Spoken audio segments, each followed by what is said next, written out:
12,000 years ago, long before the pyramids and before Sumeria's first temple stones, something amazing may have already been built and disappeared beneath the waves off India's western coast. Sonar scans show huge geometric grids buried under the Arabian Sea. Streets, walls, and entire city blocks older than anything known in Mesopotamia. Ancient texts talk about a river that doesn't flow anymore, a city of gods swallowed by the ocean, and weapons brighter than 1,000 suns. What if these weren't just myths? What if the true birthplace of civilization wasn't between the Tigris and Euphrates rivers, but here, beneath India's forgotten shores? Tonight we dive into the silence of the deep, to follow the lost river Saraswati, to walk through the drowned city of Dwarka, and to listen to the whispers of the Indus seals that no one has figured out yet. Somewhere in that darkness may lie the first heartbeat of humanity's story. Beneath the restless waters off India's western coast, there is a silence that feels alive. If you could drift just beneath the surface, past the thin layer of sunlight, and into the cold haze below, you'd begin to see shapes that shouldn't exist in nature. Lines that run too straight, angles too exact, outlines that seem to remember their purpose. It is here in the Gulf of Kambat, also known as the Gulf of Cambay, that scientists caught the first glimpse of something that could rewrite human history. In the winter of 2001, a research team from India's National Institute of Ocean Technology set out to map the seafloor near Gujarat. Their ship, the Sagar Pashimi, had advanced side-scan sonar, technology capable of sending sound pulses deep into the ocean and reflecting back high-resolution images of what lies beneath. The goal was simple: to study marine pollution. But as the sonar readouts flickered across the monitor, the scientists saw something no one expected. Stretching for nearly 9 kilometers across the seabed was a pattern of geometric regularity, a grid of long straight features crossing at right angles, some forming what looked like the outline of streets and large rectangular foundations. Natural formations like sand ridges or coral reefs don't align so perfectly. The sonar was clearly capturing something organized.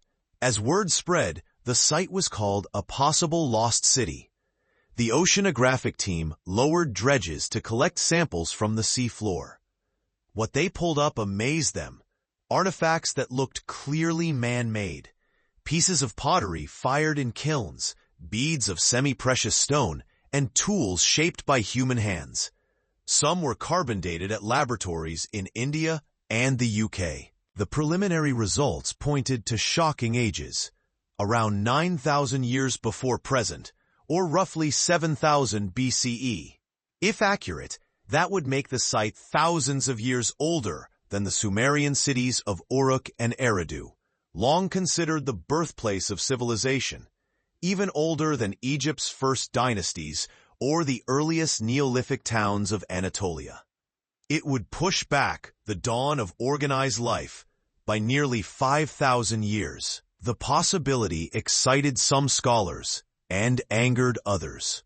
Could an advanced civilization really have existed on India's coasts at a time when the rest of the world was still building with mud and straw? Skeptics urged caution. The Gulf of Kambat is a challenging environment.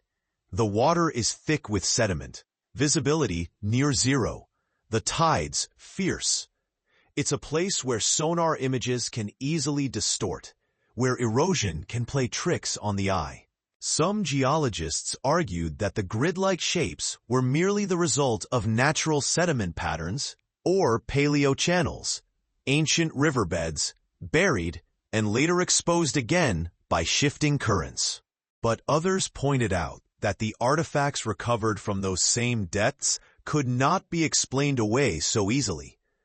The pottery had been fired at high temperatures, a process far beyond the technology of hunter-gatherers. Stone tools found nearby were carefully flaked, showing the hand of skilled craftsmen. A piece of fossilized wood, retrieved from 36 meters below the surface, was carbon dated to about 7,500 BCE, suggesting that a dense forest and perhaps human settlement once stood where the sea now rolls. To understand how this could be possible, scientists turned to geology. At the end of the last ice age, global sea levels were over 100 meters lower than today. Much of the Arabian Sea's continental shelf was dry land, a vast coastal plain fed by rivers that have since vanished. As the glaciers melted and oceans swelled, these low-lying regions were gradually flooded. Any settlements that once stood there would have been swallowed whole, their traces buried beneath sand and silt. This is not unique to India. Similar underwater landscapes have been found off the coasts of Japan, Malta, and the Bahamas. But few are as extensive or as suggestive as those off Gujarat. The Gulf of Khambhat site lies near the mouths of two now-defunct rivers, the Sabarmati and the mythical Saraswati. This made it a natural cradle for ancient life, where fresh water met salt. Early societies often flourished, fishing, farming, and trading along the edges of the sea. For archaeologists, the implications are staggering. If the sonar images truly capture the remains of a city, it would mean that complex urban planning, streets, drainage, architecture, existed thousands of years before Mesopotamia's earliest ziggurats. It would mean that India was not a late participant in civilization's rise, but one of its earliest architects. And yet, because the site lies under nearly 40 meters of turbulent water, full-scale excavation remains nearly impossible. Visibility is so poor that divers can see no farther than an arm's length. Every expedition brings up more questions than answers. Could erosion have jumbled the layers and misled carbon dating? Were the artifacts washed there from elsewhere by ancient river floods? Until advanced submersible robotics or sediment coring can be deployed, the truth will remain suspended, like the silt that clouds the Gulf itself. Still, the evidence continues to grow. In 2003, marine archaeologists discovered additional structures off the coast near Dwarka, showing similar alignments, walls, plinths, and steps carved in stone lying at depths of 10 to 20 meters. These match descriptions of submerged cities in India's ancient epics, suggesting that coastal civilizations may have existed continuously along this region for thousands of years, their remains scattered beneath the waves as the ocean advanced. If we step back and connect these clues, sonar grids, carbon-dated wood, river paleo-channels, and underwater architecture, a picture begins to form. Not a myth, but a civilization erased by rising seas. Its people may have watched the tides claim their temples, retreated inland, and passed their memories into oral tradition. Memories that later became the story of Manu's flood, the deluge that remade the world. What is most striking is how the scientific and the mythical seem to meet in this one place. The sonar beam and the ancient verse point to the same truth, that the ocean off India's coast hides a forgotten chapter of human history. The question is not whether the ruins are real, for the evidence of human presence is clear, but whether we are ready to see civilization itself as older and more complex than our textbooks allow. The Gulf of Khambhat, then, is more than a site. It is a mirror reflecting a version of the human story in which India is not the student of Mesopotamia, but its elder. And if those submerged foundations truly belong to an organized city, then the first spark of civilization may have flickered not between two rivers in Iraq, but beneath the waters of Gujarat, a city lost, yet not entirely gone. If you fly today over the deserts of northwestern India, over the barren plains of Rajasthan and Haryana, You can trace a pale ribbon stretching like a scar through the land. A dry channel of sand and salt that once shimmered blue with water. Thousands of years ago, this was not desert. It was a river vast enough to rival the Nile or the Indus. A river sung by poets and worshipped as a goddess. The Saraswati. Ancient hymns in the Rig Veda call her she who flows from the mountains to the sea, mother of rivers, mighty among the mighty. For centuries, this river was believed to be a myth, a symbol of divine purity, not a body of water. But then satellites began to see what the human eye could not. In the late 20th century, Indian geologists and remote sensing scientists began examining images from Landsat and IRS satellites. Across hundreds of kilometers, they found faint traces of a dried river system, a buried channel running roughly parallel to the modern Indus. The path began in the foothills of the Himalayas, curved through the plains of Haryana and Rajasthan, and ended in the Rann of Kutch near the Arabian Sea. The satellite images matched almost perfectly with the locations of dozens of archaeological sites belonging to the Indus-Sarasvati civilization. It was as if the lost river had left behind a necklace of ruined towns marking where it once flowed.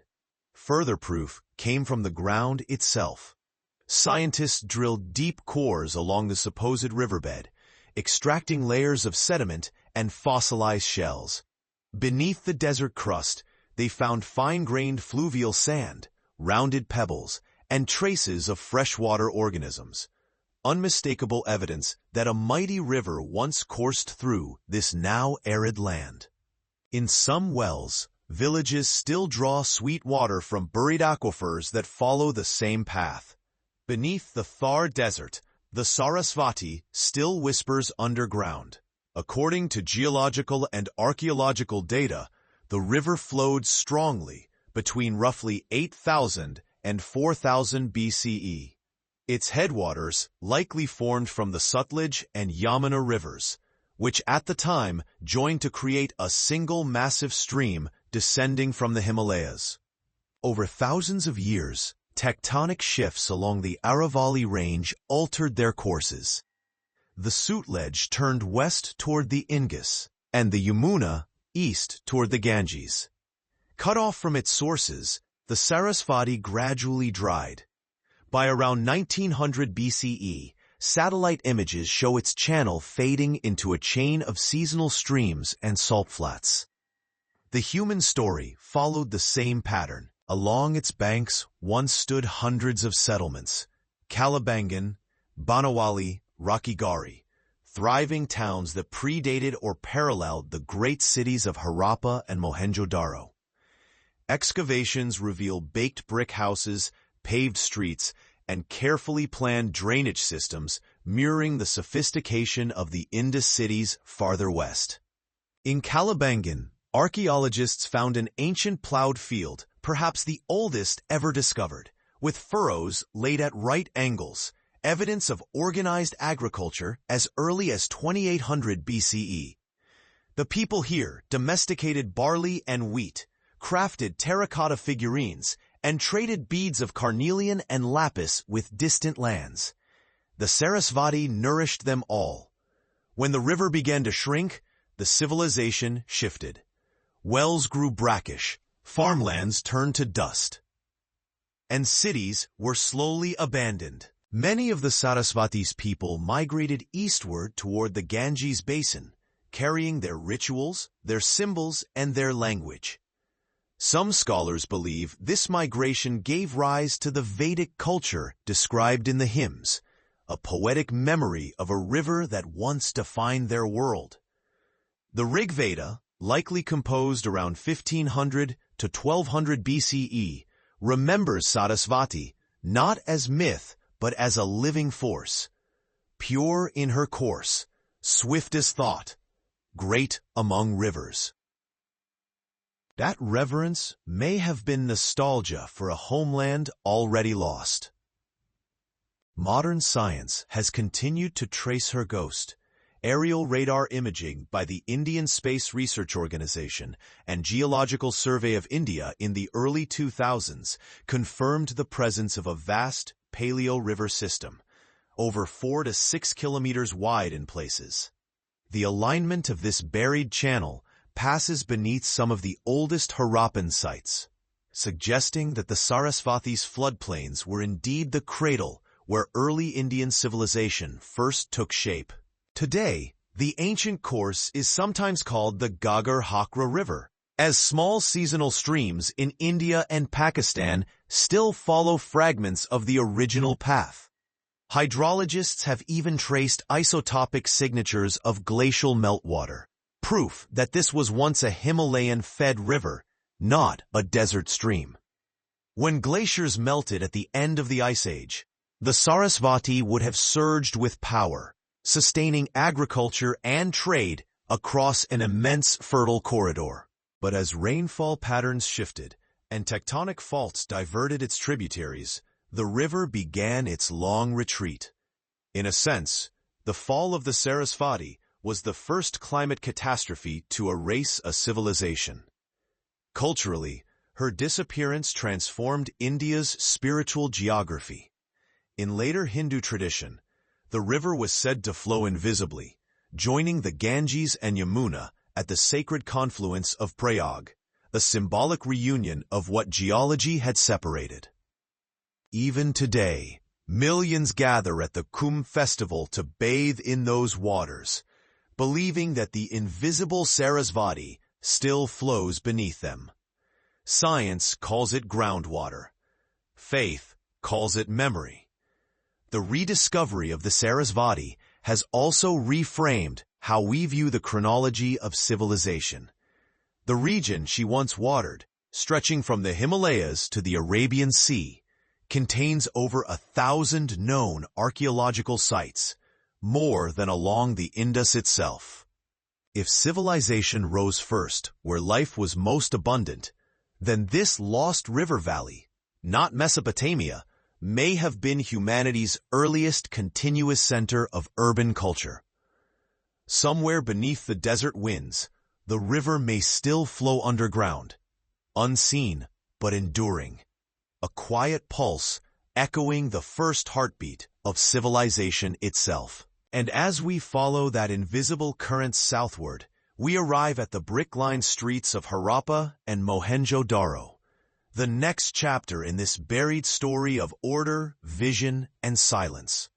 If stories like this river's forgotten course speak to you, leave a like to help this story reach more eyes, and subscribe so you can walk with us through the next vanished world, where brick and time still whisper the same ancient rhythm. At the edge of the Indus Plain, where dust turns to clay and the air hums with heat, stand the remains of cities so precisely built that even today they seem to whisper of forgotten engineers. Streets aligned to true north, drains running beneath brick-paved lanes, wells set at exact intervals. This was no primitive settlement. This was design, deliberate and calm, carved from reason rather than chaos. To walk through Harappa or Mohenjo Daro, even in ruin, is to feel the mind of a civilization that understood order as a sacred principle. The first site to reveal its secret was Harappa, discovered in the 1920s when workers for the British Raj were quarrying bricks to build a railway. What they found were not scattered remnants, but entire walls, drains, and foundations aligned with mathematical precision. Soon after, another city appeared farther south, Mohenjo Daro, meaning Mound of the Dead. Together, they rewrote the understanding of prehistory. Where scholars once thought early urbanism belonged to Sumer alone, here was proof that another cradle had bloomed in the Indus Basin, one that rivaled it in sophistication and scale. Archaeologists excavating Harappa uncovered something astonishing. Every brick was of standard size, a 1:2:4 ratio, a hallmark of centralized planning. Streets ran north to south and east to west. creating a grid pattern reminiscent of modern cities. Houses were 2 or 3 stories high, made of kiln-fired brick rather than mud. Many had private wells, inner courtyards, and bathing rooms with carefully sloped floors to drain wastewater. These drains connected beneath the streets to covered sewer lines, the world's first known public sanitation system. Even in ruins, you can trace the elegance of their logic, hygiene as harmony, order as a way of life. At Mohenjo Daro, the layout grew even more remarkable. The city divided into 2 sectors, the citadel on higher ground and the lower town below. In the citadel stood one of archaeology's great enigmas, the Great Bath, a massive watertight pool built with baked bricks and bitumen, accessible by stairways on either side. Around it were small chambers, perhaps for changing or ritual preparation. No temples or palaces overshadowed it, suggesting that spiritual purification, not royal power, lay at the city's heart. Water, again, was central, both sacred and practical. Unlike Mesopotamia or Egypt, the Indus cities show no evidence of kings, armies, or monumental tombs. No inscriptions proclaim a ruler's glory. No statues bear individual names, yet everything functions with astonishing unity. The economy was organized enough to support specialized crafts, bead-making workshops, copper smelters, and warehouses filled with standardized weights and measures. The smallest Harappan weight, about 13 letters. 5 grams, matches a binary progression system, proof of a mathematical culture that valued consistency over ostentation. The city's planning extended even to airflow. Streets were oriented to capture prevailing winds, cooling homes in the harsh summer heat. Drain covers allowed inspection and cleaning, an understanding of civic maintenance unmatched until Rome, 2,000 years later. Everywhere, design served both body and spirit, the visible and the invisible. In museums today, Harappan artifacts tell of a people both practical and poetic. There are terracotta figurines of dancers, bulls, and mother goddesses, symbols of fertility and rhythm. There are tiny faience beads and shell bangles traded as far as Mesopotamia. Seals carved from steatite bear images of sacred animals, elephants, tigers, unicorn-like bulls, above rows of tiny symbols. That script remains undeciphered, but its presence shows literacy, perhaps even record-keeping. Mesopotamian tablets mention traders from a distant land called Meluha, most likely the Indus region, bringing timber, ivory, and precious stones across the Arabian Sea. The Harappans were not isolated. They were part of the world's first interconnected economy. Yet despite their complexity, these cities appear almost egalitarian. No palaces or fortresses dominate the landscape. Instead of the vertical hierarchy seen in Mesopotamia, Harappan culture seems horizontal, a network of citizens bound by shared design and mutual order. It suggests a society guided less by kings than by collective understanding, perhaps governed by councils or by custom and ritual rather than conquest. The precision of their architecture reveals a mind attuned to measurement, and measurement, in any age, is the language of civilization. From brick ratios to street grids, from water flow to weights of trade, the Harappans lived within a geometry of balance. Even their motifs reflect symmetry. The famous Pashupati seal, showing a horned figure seated cross-legged, surrounded by animals, echoes later images of Lord Shiva, a continuity of symbolism that may span thousands of years. It hints that the philosophical seeds of later Indian thought, meditation, order, cyclic harmony, were already present in these ancient cities. What remains most mysterious is how such a vast civilization, spanning over 800,000 square kilometers and encompassing more than 1,000 settlements, could maintain unity without centralized rule. Perhaps the secret lay in trade networks and shared cultural codes, anchored by rivers like the Indus and Saraswati. As long as water flowed, order prevailed. When those waters failed, the silence began. Excavations reveal that around 1900 BCE, both Harappa and Mohenjo Daro entered decline. Signs of flooding alternate with evidence of drought. Layers of silt, abandoned houses, and unburied skeletons. The once steady rhythm of civic life broke apart. Some scholars blame the shifting of rivers. Others suggest climate change, disease, or gradual depopulation. Whatever the cause, the grid loosened, the drains clogged, and the Great Bath fell dry. But the memory of order did not vanish. It folded into India's later traditions of sacred architecture, from temple symmetry to urban planning based on Vastu Shastra, the science of space. To walk through these ruins today is to step into a blueprint of humanity's potential. A civilization that built without kings, ruled without conquest, and measured progress not by monuments, but by balance. Harappa and Mohenjo Daro remind us that the first great experiment in civilization may have been not about power, but about harmony. An ancient promise written in brick, still visible beneath the dust. And when we listen to the wind over those bricks, we might hear what their silence is trying to tell us. That beneath every empire's ambition lies the quiet memory of a people who once built for order, not for glory. But even order cannot escape time. As rivers began to shift and cities fell to silence, new stories would emerge. Stories of floods and gods, of survival and memory, myths that carried the truth of what had been lost.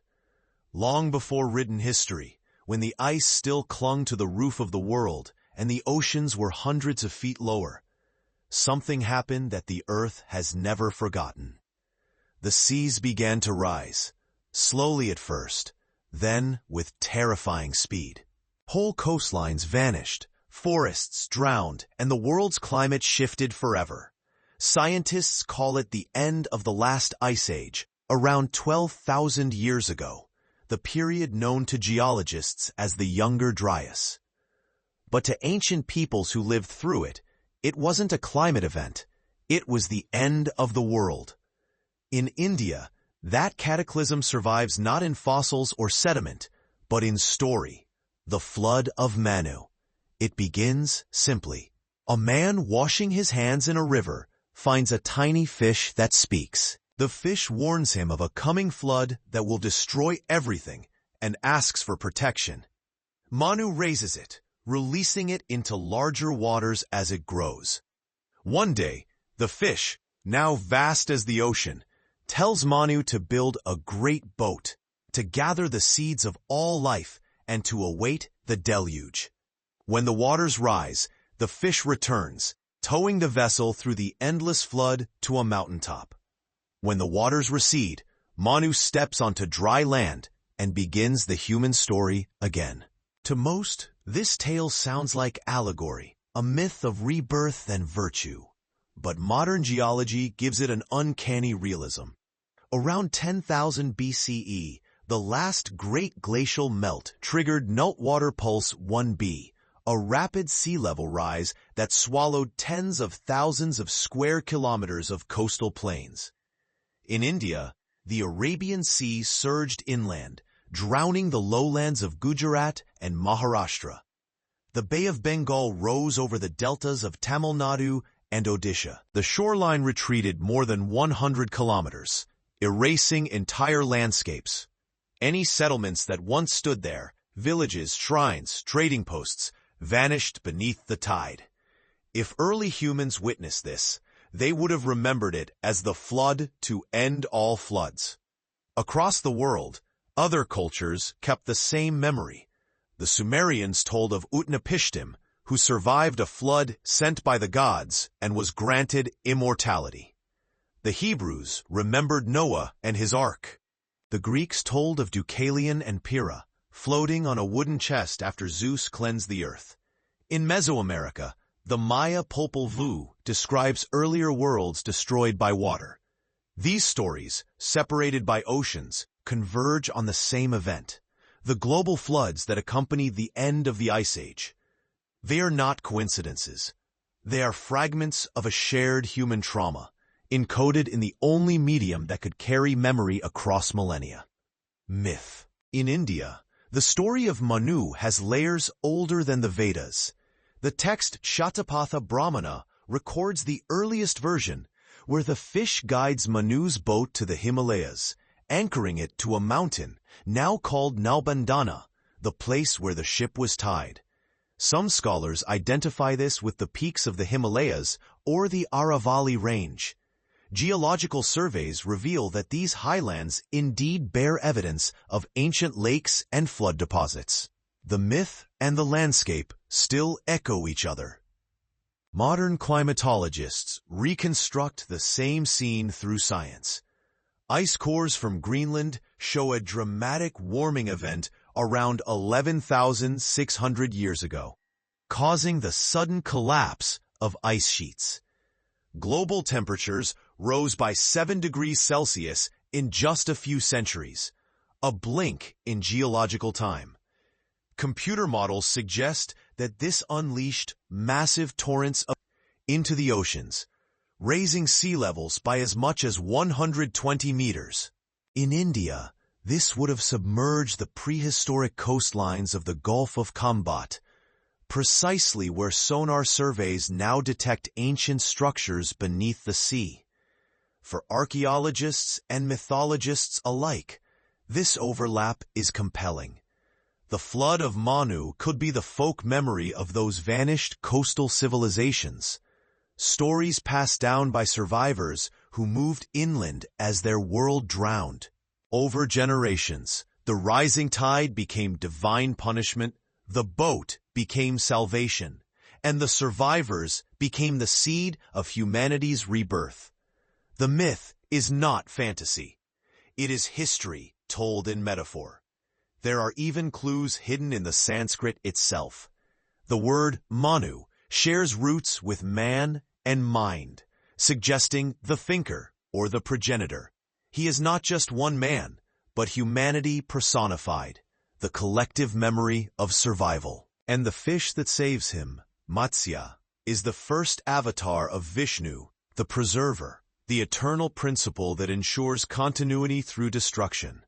In this way, Indian myth transforms catastrophe into cosmic order. The flood does not merely destroy, it resets the cycle, allowing creation to begin anew.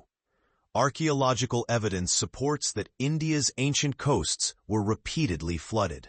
Off the shores of Tamil Nadu at Pumpuhar, divers from the National Institute of Oceanography found submerged stone structures and pottery dated to at least 7,000 BCE. In Mahabalipuram, local legend speaks of 7 temples, 6 swallowed by the sea. During the 2004 tsunami, the retreating waves briefly exposed ancient walls and sculptures on the seabed, confirming that something indeed lies beneath. Science and myth meet again. If we connect these clues, the geological record, the submerged ruins, the flood stories, a picture forms of an ancient world swept away, its survivors encoding their experience in epic poetry. When the Rig Veda sings of rivers rushing to the ocean, like mothers to their children, it may be recalling the same rising waters that erased the first shorelines of India. In that sense, the flood of Manu is not about divine wrath at all. It is an elegy for memory, for the cities that once gleamed where now only fish swim. To scientists, these myths serve as oral data, maps of where ancient people once lived, markers of past coastlines and climate events. To storytellers, they are proof of humanity's resilience. To listeners like us, They are the moment where geology and imagination become one. When we hear Manu's story today, we are hearing two voices, one of science, measuring sea level curves and isotopes, and one of myth, remembering through symbol and song. Both describe the same truth, that humanity has lived through world-ending floods before, and each time we began again. So perhaps the flood of Manu is more than a legend. It is a reminder that beneath every myth there is a memory, and beneath every memory, a fact of survival. And somewhere between the mountains of the north and the drowned shores of the south, the first survivors of that cataclysm may have rebuilt, their stories becoming the blueprint of civilization itself. Along the coast of Gujarat, where the Arabian Sea breathes against India's western edge, the fishermen still speak of lights beneath the waves, faint glows seen on calm nights, where, they say, the ancient city of Dwarka once stood. For centuries, it was a legend, a city of gods built by Lord Krishna, described in the Mahabharata as a paradise of shining towers and marble palaces that vanished into the sea when its divine king departed the world. For a long time, historians called it a myth. But the sea, as always, hides its truths better than any storyteller. In 1983, the Marine Archaeology Unit of India's National Institute of Oceanography began systematic dives along the coast near the modern town of Dwarka. The expedition, led by archaeologist Dr. S.R. Rao, sought to explore the region mentioned in ancient Sanskrit texts. What they found changed everything. Just off the shore, beneath 20 to 36 feet of water, divers encountered rectangular foundations of dressed stone, walls aligned in grid patterns, and circular stone anchors identical to those used by ancient mariners. Pottery fragments, tools, and coral-encrusted blocks were recovered. Evidence not of nature's play, but of human construction. Dr. Rao's team mapped the submerged structures over several seasons. They revealed a planned harbor complex with what appeared to be wharves, jetties, and fortified walls. Carbon dating of samples retrieved from the seabed, including wood and pottery, suggested dates ranging from 1500 to 2000 BCE, roughly contemporary with the late Harappan period. That already was surprising. But later surveys pushed the boundary even further. Offshore sonar imaging hinted at deeper ruins, older still, lying buried under layers of silt. In 2001, the National Institute of Ocean Technology used side-scan sonar in the Gulf of Khumbat, farther south, detecting geometric patterns stretching for several kilometers.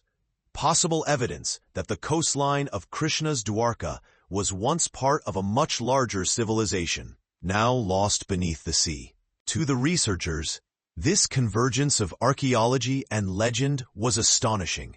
The Mahabharata describes Dwarka as a city built in gold, its streets straight as arrows, its gates guarded by the sea.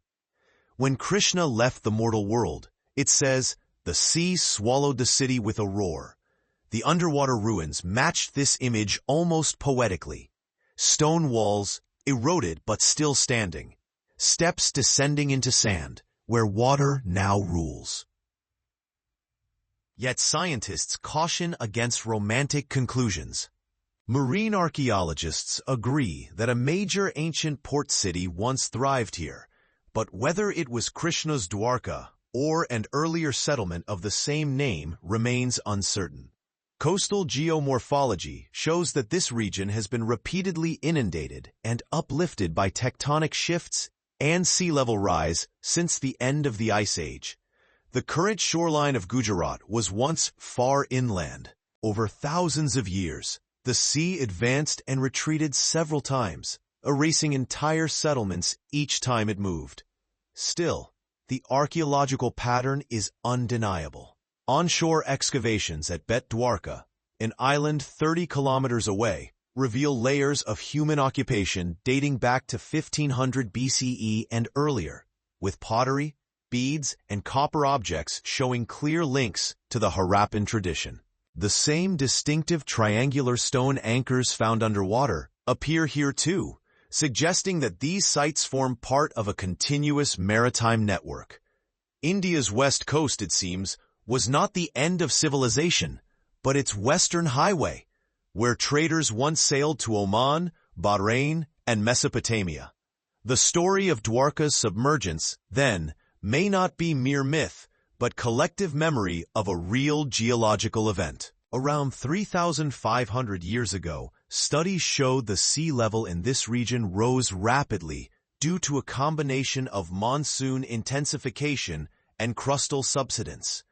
Entire stretches of the Saurashtra coast were flooded.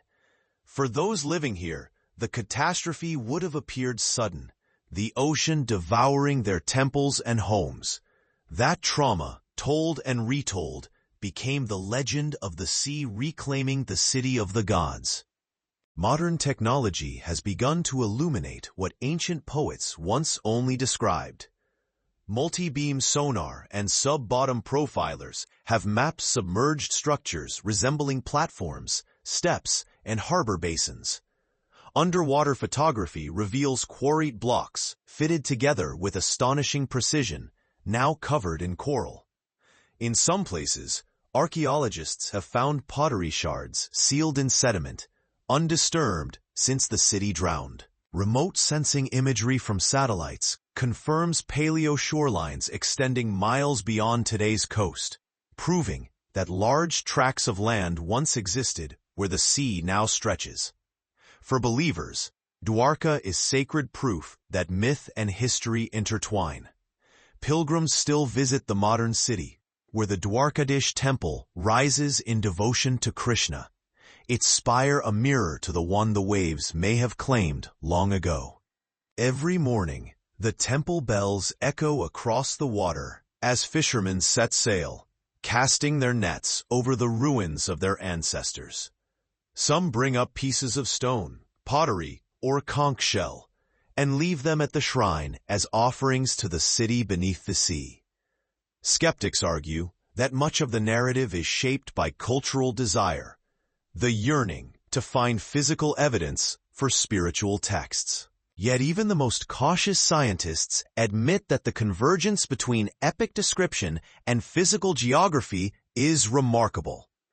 The very name Dwarka means gateway, and perhaps that is what it truly is, a threshold between memory and matter, where myth begins to sound like geology. If we accept that the legend of Dwarka carries echoes of real events, then it becomes part of a larger pattern, the story of a civilization repeatedly erased by water and reborn inland. The Saraswati dried, Harappa fell silent, and Dwarka sank, each a different face of the same cycle of loss and renewal that defines India's ancient past. The sea that swallowed Dwarka is the same sea that preserved it. Beneath the waves, stone walls stand intact, protected from wind and time. Sonar beams reveal their outlines like ghosts caught in light. They are reminders that the line between myth and archaeology is thinner than we imagine, and that the ocean, patient and vast, may yet hold the oldest chapters of human history. In the heart of India's greatest epic, the Mahabharata, there are passages that feel less like mythology and more like something witnessed, as if someone somewhere had seen the impossible and tried to describe it with the only words they had. On the battlefield of Kurukshetra, a warrior releases a weapon blazing like 10,000 suns. Its fire consumes everything, men, chariots, even unborn children in the womb. The ground trembles, the wind burns, and the rivers boil. To ancient readers, this was divine wrath. To modern eyes, it sounds eerily like something else, a nuclear explosion. Let's begin carefully with history, not speculation. The Mahabharata, is among the world's longest poems, compiled between roughly 400 BCE and 400 CE, though its oral roots may stretch back 3,000 years or more. Its war, the conflict between the Pandavas and Kauravas, is mythic, not archaeological. Yet the language used to describe its celestial weapons, or astras, has drawn attention even from scientists. The most infamous is the Brahmastra, the weapon of the creator god Brahma. It strikes with a blinding flash, radiating heat that burns all living things and leaves a wasteland where nothing can grow. These images, if stripped of their divine framing, sound shockingly familiar to modern physics. When the first atomic bomb detonated in July 1945, J. Robert Oppenheimer, who led the Manhattan Project, quoted the Bhagavad Gita, "Now I am become death, the destroyer of worlds." He wasn't being poetic. He was haunted. He later told an interviewer that the verse had come to him unbidden as he watched the explosion's light. To him, the parallels were impossible to ignore.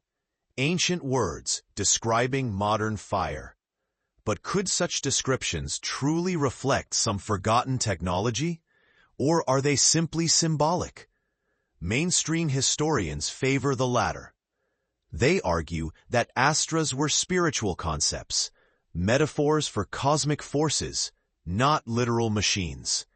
The heat and light were poetry, not physics. Yet scattered archaeological findings keep the question alive. In the ruins of Mohenjo Daro, archaeologists once discovered skeletons lying unburied in the streets, their hands clasped as if in surprise. Some early reports claimed that a few of these bones carried traces of radioactivity higher than normal background levels. Although later testing found no definitive evidence of nuclear exposure, the vitrified, glass-like surfaces of some stones were also noted. But these can form naturally under intense fires or lightning strikes. So far, there is no scientific proof of ancient atomic weapons. Still, the imagery of blinding light and sudden annihilation refuses to fade. The Mahabharata speaks of other weapons too, the Agni-astra, the fire weapon, which produced a thick gloom and caused warriors' hair and nails to fall out. The Vajra, Indra's thunderbolt, forged from celestial energy, and the Narayanastra, which unleashed a storm of fireballs that burned the earth as if the sun itself had fallen. Are these exaggerations of natural disasters, volcanic eruptions, meteor impacts, or memories of something stranger? India's landscape bears marks of violent encounters with the heavens. In Maharashtra, the Lonar crater, nearly 2 kilometers wide, was formed by a meteor impact around 50,000 years ago, creating rocks fused into natural glass. Its circular form and magnetic anomalies have long fascinated scientists. To ancient peoples, such an event would have seemed divine, the sky throwing fire at the earth. Elsewhere, layers of high-temperature debris, known as tektites, are found across South Asia, evidence of other meteor strikes thousands of years ago. Perhaps these became the fire from heaven in Memory's translation. Yet the technological imagery in the texts remains hauntingly specific. The Vaimanika Shastra, a later Sanskrit compendium describing flying machines called vimanas, speaks of metals, fuels, and propulsion systems with names like Rasa-Loa and Mercury engines. Most scholars date this text to the 9th to 12th centuries CE and dismiss it as imaginative writing. But others point out that it draws from much older oral motifs in the Mahabharata and Ramayana, where flying chariots cross the sky, roaring like thunder. Were these inspired by celestial phenomena, or the inherited echoes of something seen before history began? Modern physicists and Sanskritists often meet in this uneasy space, one arguing for metaphor, the other for memory. Perhaps both are right. Catastrophes can echo through generations. A comet breaking apart in the sky, a meteor impact, or even a massive volcanic eruption would leave survivors struggling to describe light brighter than the sun, fire from the heavens, or clouds that poison the land. Over millennia, those images could evolve into divine warfare, humans turning disaster into meaning. This connection between myth and cosmic events isn't unique to India. The Bible's destruction of Sodom, the Norse Ragnarok, and the Chinese records of fire falling from the sky all preserve similar imagery. Across the globe, early civilizations seem to remember an age when the heavens themselves struck the earth. Whether through comets, impacts, or solar storms, the cosmos has indeed scarred our planet many times, and humanity's memory may have recorded those scars as myth. In this light, the Mahabharata may not be describing technology at all, but cataclysm, the kind that ends civilizations.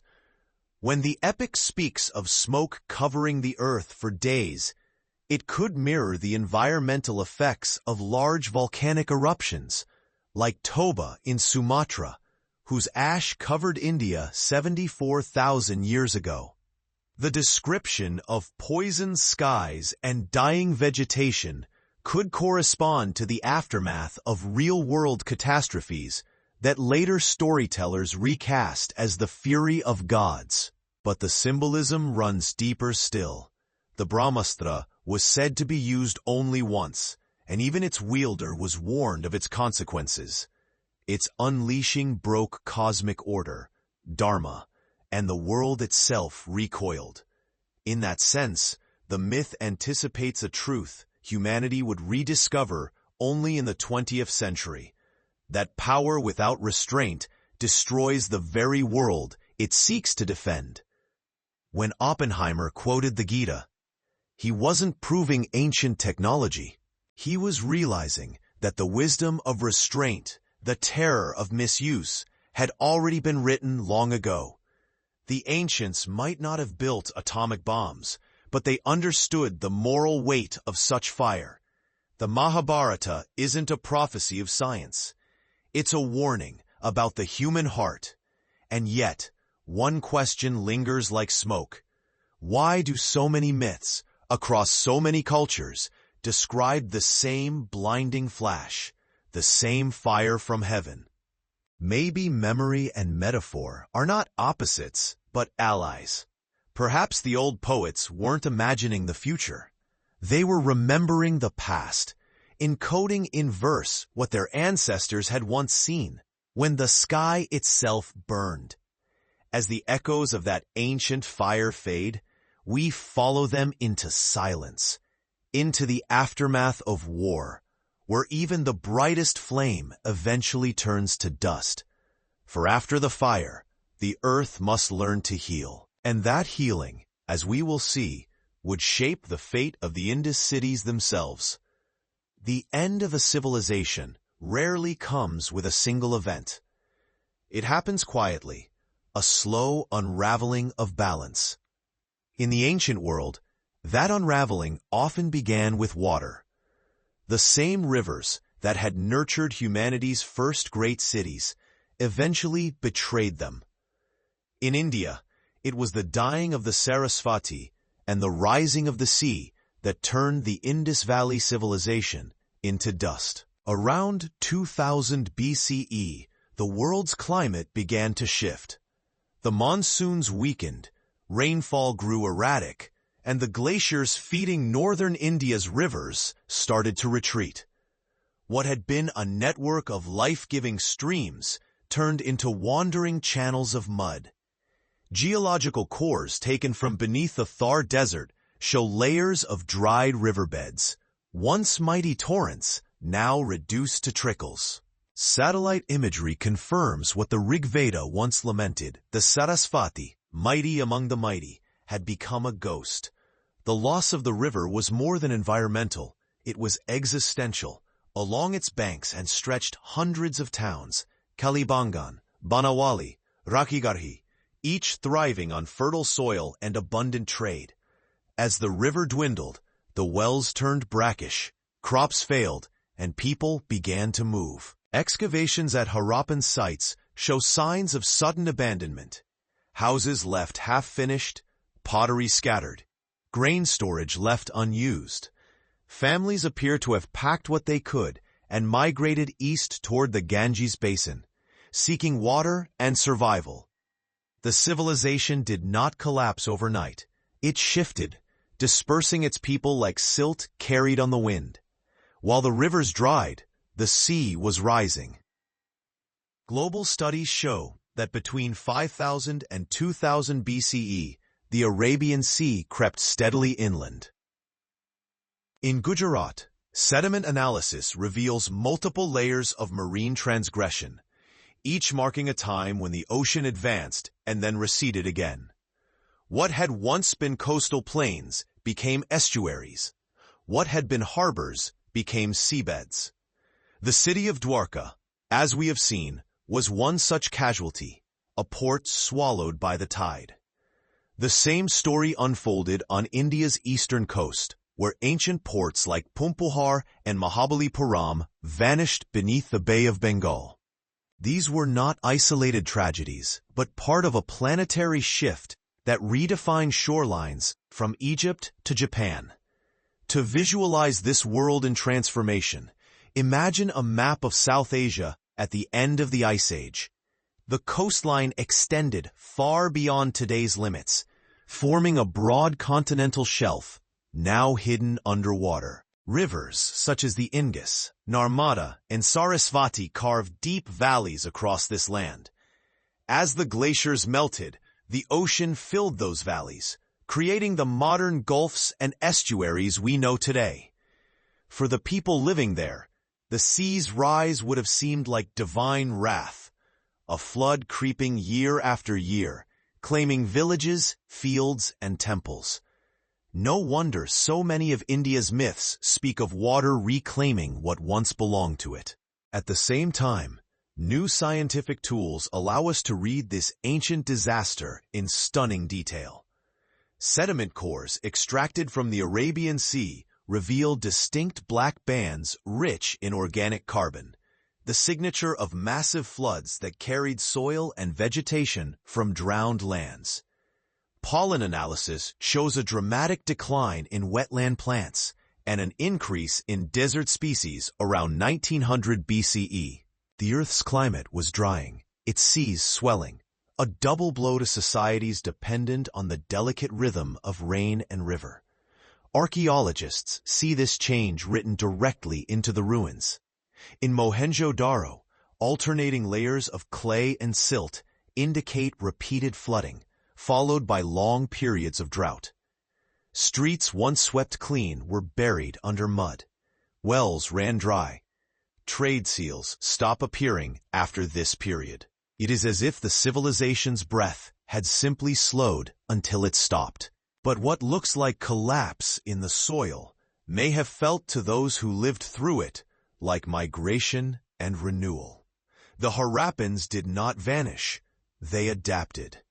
Some became farmers in the Gangetic Plains, others traders in the Deccan.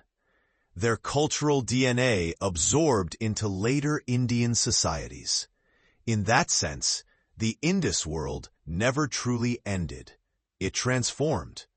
Even so, the trauma of loss left deep marks in memory. The Mahabharata speaks of kingdoms destroyed by drought, of rivers turning to dust.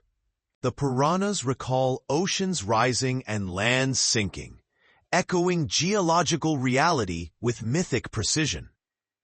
Modern oceanographers confirm that around 3,800 years ago, a major regional sea level fluctuation reshaped India's western coastline. Coral dating near Bet Dwarka shows that the sea advanced roughly 2 meters in a century, enough to erase entire settlements. For generations, survivors must have watched the water claim their ancestors' cities. their prayers growing louder as the tides rose higher. And yet, every end births something new. From the ruins of the Indus came new cultures: the Vedic, the Chalcolithic farmers of the Ganges, the seafaring traders who carried India's goods to Arabia and Africa. The loss of one world seeded another. India's civilization did not vanish. It retreated, adapted, and found balance again. The same spirit that built Harappa learned to survive in monsoon villages and mountain valleys. Science today allows us to reconstruct this vanished landscape.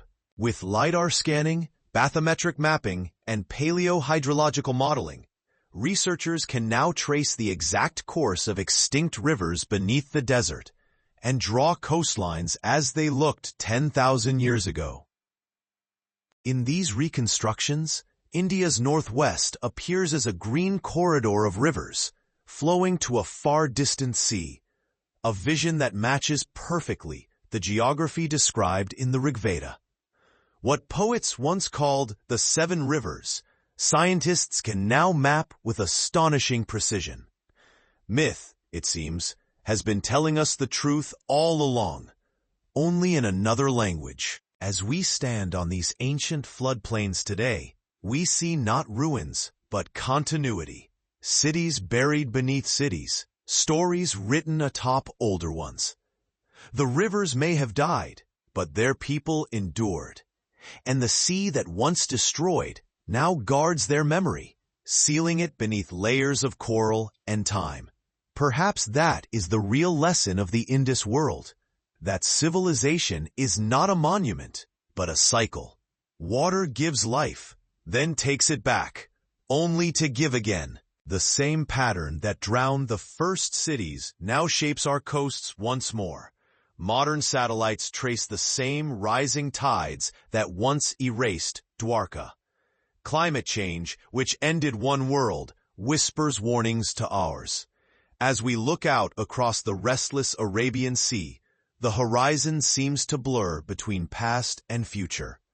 The story of the vanishing world is not finished, it is repeating. And like those who lived before the flood, we stand again at the edge of water, wondering what the next tide will bring.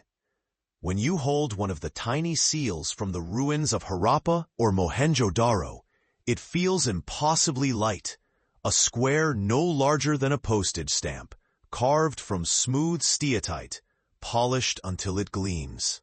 Yet pressed onto its surface are symbols that have resisted every attempt at understanding for more than a century.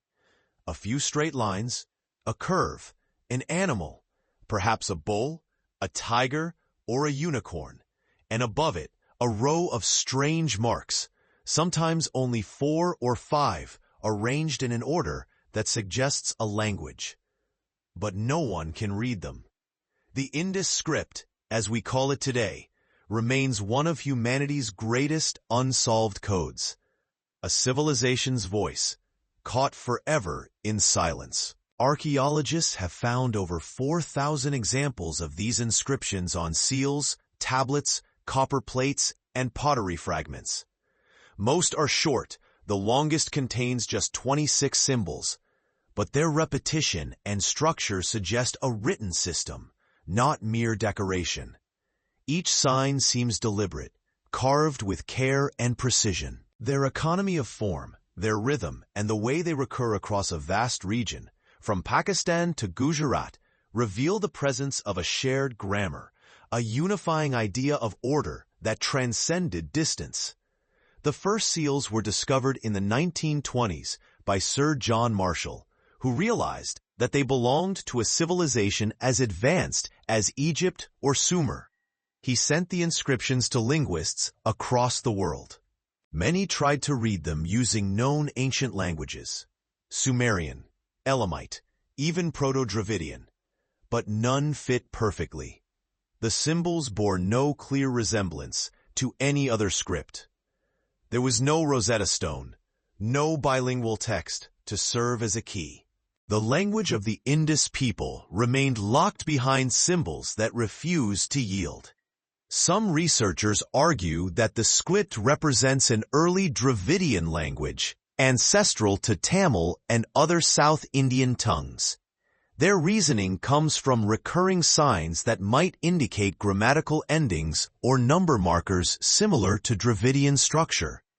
Others suggest the language could have been Proto-Sanskritic, an early branch of the Indo-European family. But both theories face the same obstacle. Without longer texts, statistical patterns alone cannot confirm meaning. The inscriptions are tantalizingly brief, like fragments of thought frozen in stone. In the 1970s, Indian scholar Asko Parpola began a systematic catalog of every known sign, identifying about 400 unique symbols, too few for a logographic system like Chinese, too many for an alphabet. He proposed that the script was a combination of both, a rebus-based writing where symbols stood for syllables or ideas, similar to Egyptian hieroglyphs. Some signs appear to depict fish, leaves, or tools, perhaps shorthand for words. For example, the fish symbol might represent the word for star, as in Dravidian languages where the two words sound alike. This kind of wordplay, or rebus principle, might hide the key to the code. But every solution so far unlocks only more questions. In recent decades, computer scientists and linguists have joined the search. Using AI pattern recognition, teams at the Indian Institute of Technology and the University of Washington have analyzed thousands of seal inscriptions. Their models show that the symbols follow a predictable sequence, statistically similar to natural human languages rather than random marks. Certain signs almost always appear at the beginning or end, suggesting syntax, perhaps prefixes or suffixes, or titles before names.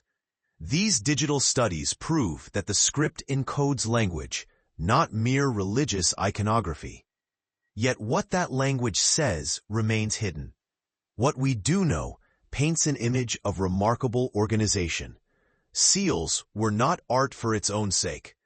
They were tools of administration and trade. Many were found in warehouses, granaries, and docks, used to stamp goods, seal documents, or mark ownership. Their presence in Mesopotamia, at sites like Ur and Lagash, shows that Indus merchants traded across oceans. Some seals even depict ships with masts and oars, suggesting a maritime culture fluent in navigation and record-keeping. The script, therefore, was not ceremonial. It was functional, part of the machinery of civilization. Beyond commerce, the seals carry powerful spiritual imagery. One famous example, the Pashupati seal, shows a horned figure seated cross-legged among animals, an image scholars associate with Shiva, the Lord of Beasts. This continuity between Harappan symbols and later Hindu iconography suggests that cultural memories survived long after the cities fell. Perhaps the Indus script recorded hymns, rituals, or myths that later evolved into the verses of the Rigveda. If so, decoding it would bridge India's prehistoric and historic ages, revealing how philosophy emerged from the geometry of the Harappan mind. But why did this writing disappear? Around 1900 BCE, as rivers shifted and cities declined, the seals stopped appearing. The script vanished completely, replaced centuries later by the early Brahmi letters of Ashoka's inscriptions. No culture directly inherited it. This abrupt silence is one of archaeology's great enigmas. Usually, writing evolves, changing shape over time. Here, it was as if someone had switched off a language overnight. The reason may lie in the environmental collapse that scattered the Indus people. Without centralized trade or administration, writing lost its purpose. The symbols fell out of use, their meanings fading with the last scribes who carved them. And yet, fragments of that old world view may live on in ways we barely recognize. The obsession with measurement and symmetry that defined Harappan design continued in later Indian architecture. The sanctity of water, the centrality of order, the meditative stillness of the seated figure. These motifs flow unbroken from the seals to the temples, from clay to stone. Even if the language died, its ideas endured. Today, researchers continue to search for a breakthrough. Every few years, a new claim of decipherment makes headlines, only to collapse under scrutiny. Some say the script hides a proto-Vedic hymn, others that it is a numerical ledger of goods. None has yet convinced the scholarly world.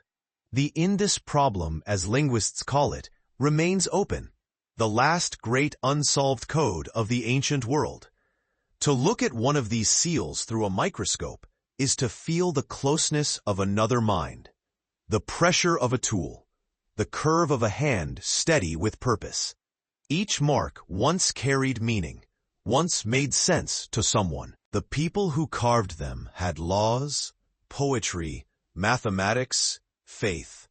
We can still touch what they made, but not what they meant. And so the script stands as both triumph and tragedy, a reminder that even the most advanced civilizations can lose their voice.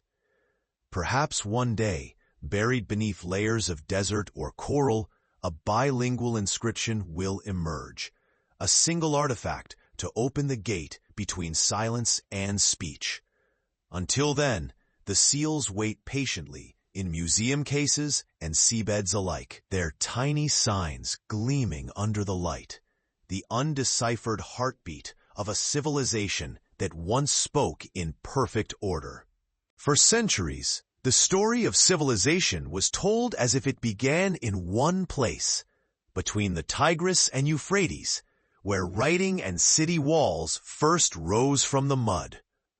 But the deeper science looks, the more that map begins to shift. In the quiet precision of genetics, in the patterns of trade routes buried beneath dunes, and in the alignments of ancient temples pointing toward the stars, another picture of humanity's dawn is emerging, one that places India not at the edge of history, but near its center. Let us begin, not with ruins, but with blood. Within every human cell lies a record of journeys, a genetic diary written in DNA. Over the past 2 decades, ancient genome studies have traced how populations moved across continents after leaving Africa around 70,000 years ago. One of the earliest major settlement zones outside Africa appears along the southern coast of India. The genetic lineages of South Asian hunter-gatherers show continuity stretching back tens of millennia, predating any known civilization. These people were not migrants passing through. They were builders of foundations. Modern genetic research divides India's ancestry into 2 deep roots: the ancient ancestral South Indians, who descend from those earliest settlers, and the Indus Valley-related peoples, whose genes spread both eastward and westward. Studies published in Cell and Science, 2019 to 2022, reveal that DNA from Indus Valley sites like Rocky Gari shares affinity with populations in Iran, Central Asia, and even Mesopotamia. This suggests a web of movement and exchange, not invasion, but connection. Ideas, goods, and genes flowed both ways. The cradle of civilization may have had more than one cradle, and India was one of them. Archaeology supports this genetic story. Excavations at Mehrgarh, a site in Balochistan older than the Indus cities, reveal early farming communities as far back as 7000 BCE, among the world's first. Here, people domesticated barley, wheat, and cattle centuries before the rise of Sumer. They built mud brick houses, used dental drills made of flint, and crafted ornaments from turquoise and lapis lazuli. The continuity from Mehrgarh to Harappa shows a native evolution, not a borrowed spark. Civilization in India did not arrive from elsewhere. It germinated in its own soil. Meanwhile, the sky itself offers another kind of evidence, one written in light.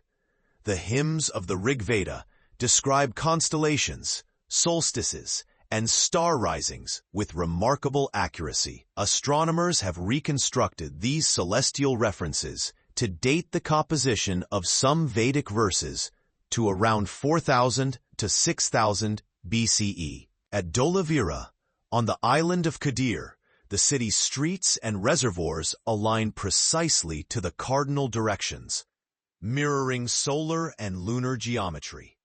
Temples, like Konark and Udayagiri, built millennia later, continue this cosmic tradition. Architecture as astronomy, stone as calendar. These alignments suggest an ancient awareness of the heavens long before the Babylonians recorded their first star charts. Trade, too, was a language that connected worlds. In the harbors of Lofol, archaeologists uncovered a massive dockyard built of kiln-fired bricks, one of the earliest known in the world.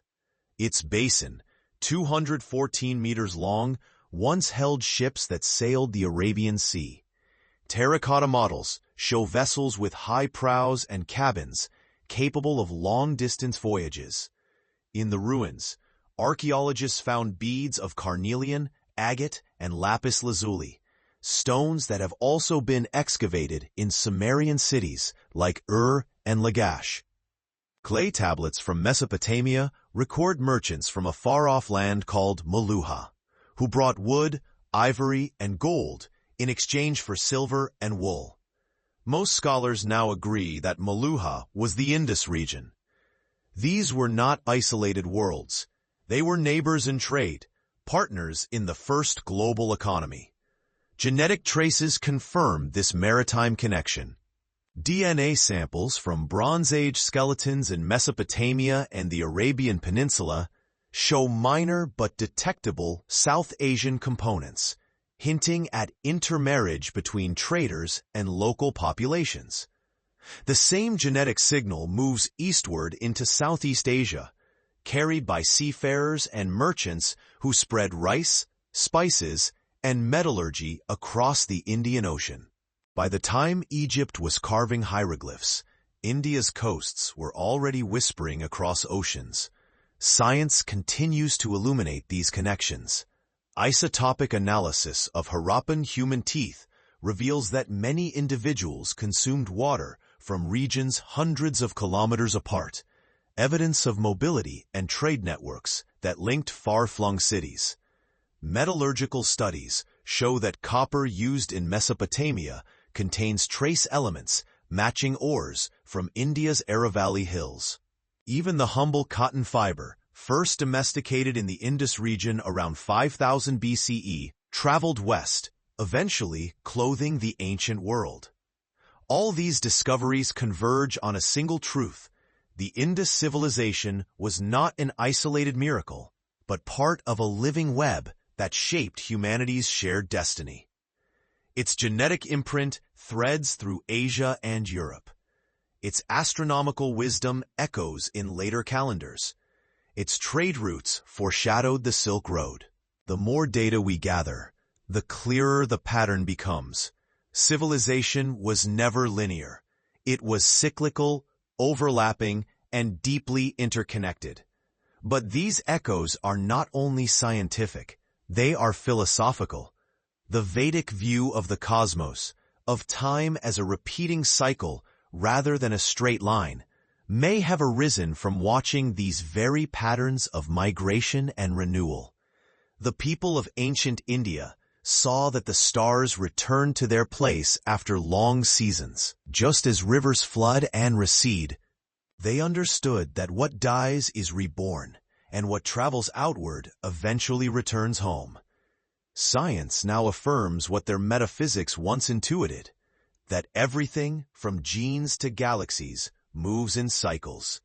Modern researchers continue to test these insights with tools of breathtaking precision.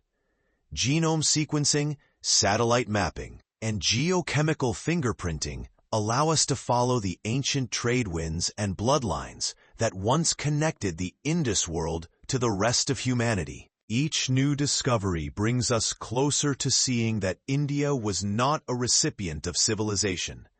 It was one of its architects. If we could overlay all these layers, DNA migrations, ancient trade maps, star alignments, we would see a single pattern glowing across time.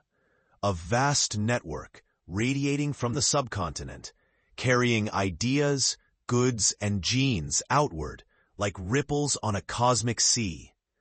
India's story is not a forgotten corner of prehistory. It is the central note in the symphony of human beginnings. And as we trace those ripples through science and sky, we arrive at a realization that echoes through every discovery so far. That perhaps the story of civilization didn't begin in one place, but everywhere the stars reflected on water, and people dared to measure the heavens and call it home. Time, to most of the world, is an arrow. It flies forward from creation to collapse, from past to future. But in ancient India, time was never a line. It was a wheel, vast, cosmic, turning endlessly through creation, preservation, and destruction. The sages called it Kala Chakra, the wheel of time. To them, nothing in existence was truly new or lost. Everything was part of a rhythm, so immense that even the rise and fall of civilizations were only the pulse of a greater heartbeat. This concept of cyclical time lies at the center of India's oldest philosophy. In the Mahabharata and Puranas, the universe moves through repeating epochs called yugas: Satya Yuga, Treta Yuga, Dwapara Yuga, and Kali Yuga, the age of decline in which we now live. Each yuga diminishes in moral and spiritual strength. The first lasts for 1.7 million years, the last for just over 400,000. When the cycle ends, the universe dissolves in flame or flood, only to be born again. What Western science calls entropy, Indian cosmology calls renewal. For millennia, this cyclical worldview shaped how Indians understood not only the cosmos, but history itself. Where other civilizations sought to record and preserve, India sought to remember through repetition. The myths of flood and fire were not one-time events. They were reminders that destruction and creation are inseparable. When the Saraswati dried, when Dwarka sank, when the Indus fell silent, these were not the end of civilization. They were turns of the wheel. Modern scientists, working far from the temples and scriptures, are finding patterns that seem to echo this ancient insight. Geological and climatic records reveal that Earth's history is not linear either. It moves in cycles. Every 11,700 years, our planet enters a new phase of the Milankovitch cycles, shifts in Earth's orbit and axial tilt that trigger ice ages and warm periods. Solar activity, too, follows rhythmic pulses: the 11-year sunspot cycle, the 2,300-year Hallstatt cycle, and even longer patterns that bring climate upheavals roughly every 12,000 years. The same number found again and again in ancient myths. Scientists see data. The ancients saw destiny. But both describe the same thing: a world that breathes. Even the great civilizations follow this pulse.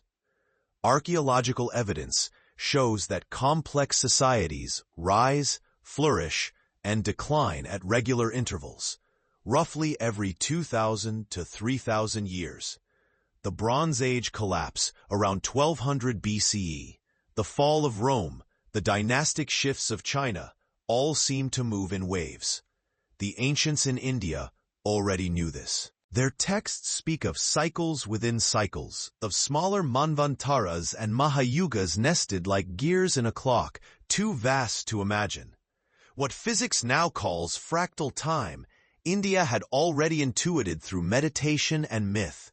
At Konark, the 13th century sun temple in Odisha, this philosophy is carved in stone. The temple itself is a colossal chariot of the sun god Surya, drawn by 7 horses, its wheels serving as both decoration and functional sundials. As sunlight passes across the spokes, it marks the hours of the day, time measured through motion, through cycles. In ancient observatories like Ujjain and Jaipur's Jantar Mantar, time was not counted by clocks, but by shadow and starlight, tied directly to the rhythm of the heavens. This harmony between cosmic and human time runs deep in Indian thought. To understand the universe was to synchronize with its cycles. The concept of cyclical time also shaped India's understanding of rebirth, samsara. Just as the cosmos is reborn, so is the soul. Death is not an end, but a transition, a change of form. The goal is not to escape time, but to transcend it, to achieve moksha, liberation from the endless turning of the wheel. It is a philosophy that refuses despair, for even decay has meaning. Even darkness is part of the dawn. Modern cosmology, in its own way, is beginning to converge on similar ideas. Theories of a cyclic universe, Big Bang followed by Big Crunch or Big Bounce, propose that the cosmos itself might die and be reborn eternally. Each expansion and collapse could create new universes, just as Hindu philosophy describes Brahma creating and dissolving worlds at the beginning and end of each cosmic day. What Indian sages once envisioned through contemplation, science is now exploring through mathematics. The same cyclical rhythm appears in the sky. The precession of the equinoxes, Earth's slow wobble on its axis, completes a rotation roughly every 25,800 years. Ancient astronomers may have known this.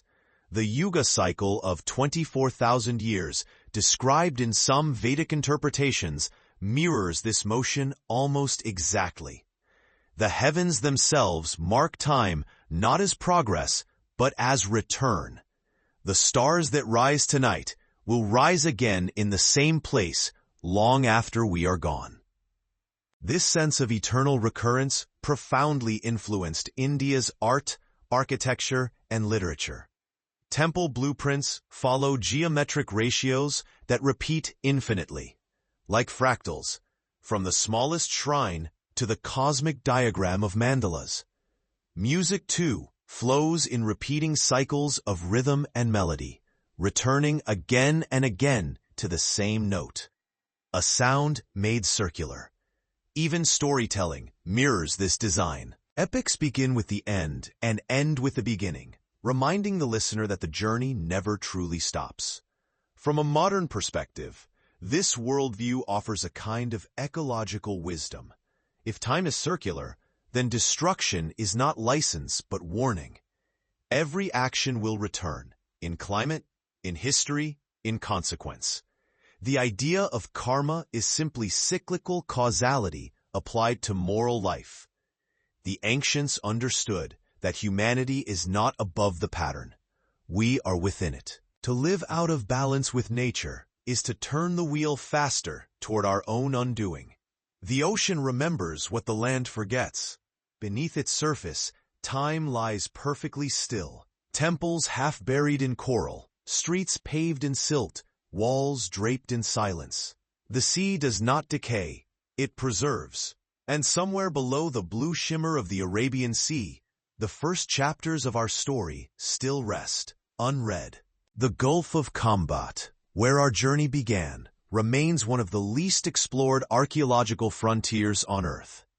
The currents are fierce, the water opaque. Yet sonar keeps whispering of shapes that should not be there.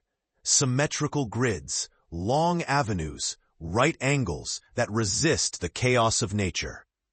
Each new survey adds a faint line to the map, as if the sea itself were slowly surrendering a secret. Divers bring up beads, tools, and shards of pottery still carrying the scent of fire, the fingerprints of a civilization that might have risen and fallen before history began.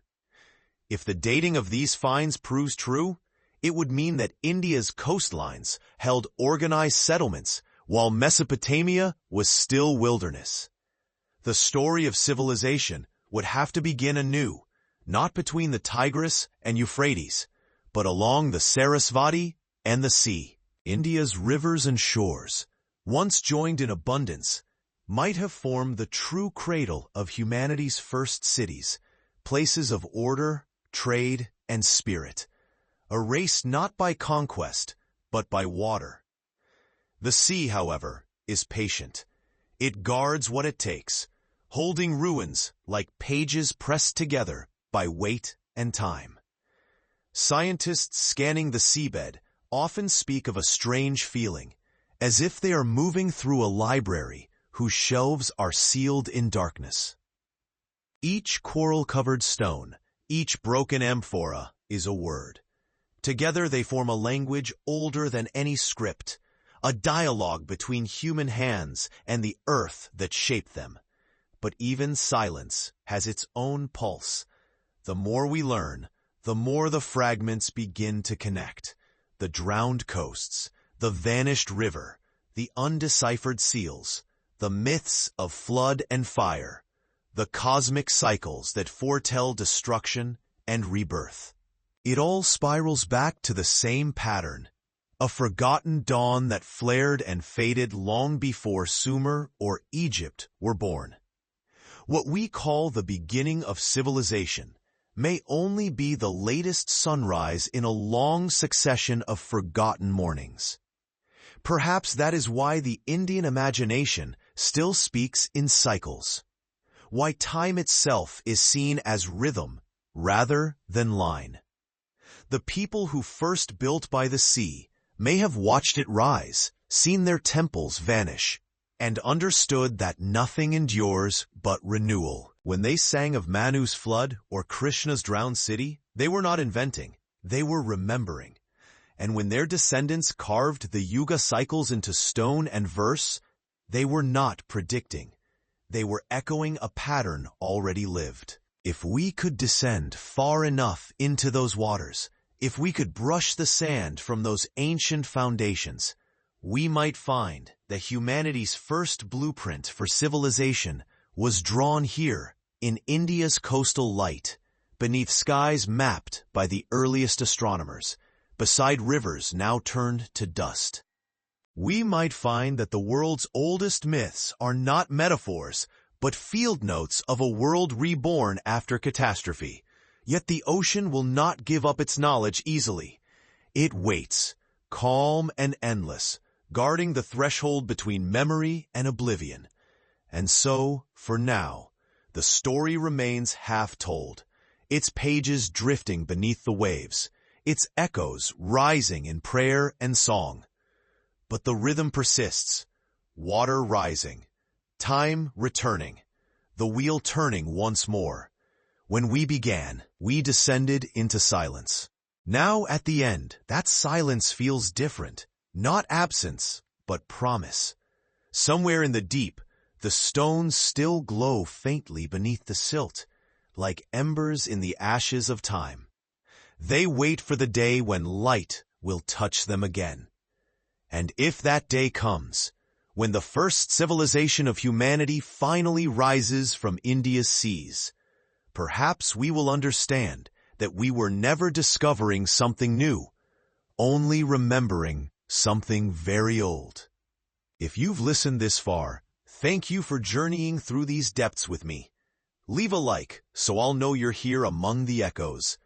Until we meet again, may the tides carry your thoughts gently into the next mystery.